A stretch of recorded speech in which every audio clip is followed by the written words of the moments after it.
In a meadow bathed in sunlight, Benny the bunny begins his playful frolic. He darts after butterflies, a carefree dance in the meadow's gentle breeze. Pausing amidst the chase, Benny nibbles on clover, savoring the simple joy.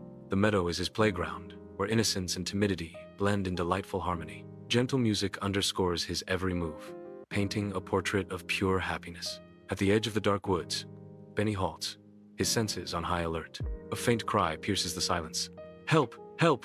Benny's ears twitch, his gaze drawn nervously toward the ominous depths of the woods. Hesitation grips Benny as he confronts the stark contrast between the sunny meadow and the woods. Torn between safety and the desperate call, Benny glances back at the meadow, his face etched with fear. The woods remain a dark, silent enigma, their depths concealing the source of the desperate plea. Benny cautiously enters the woods, where the light dims and the sounds of the meadow fade. Tilly's desperate cry pierces the silence. "I'm stuck! Please help me!" Despite his fear, Benny approaches the branch, his determination growing with each step. With a grunt of effort, Benny strains against the heavy branch, his muscles burning. Tilly's joyous cry echoes through the woods. "Yay! I'm free! Thank you, Benny." Benny, relieved, exclaims, "I was scared, but I did it."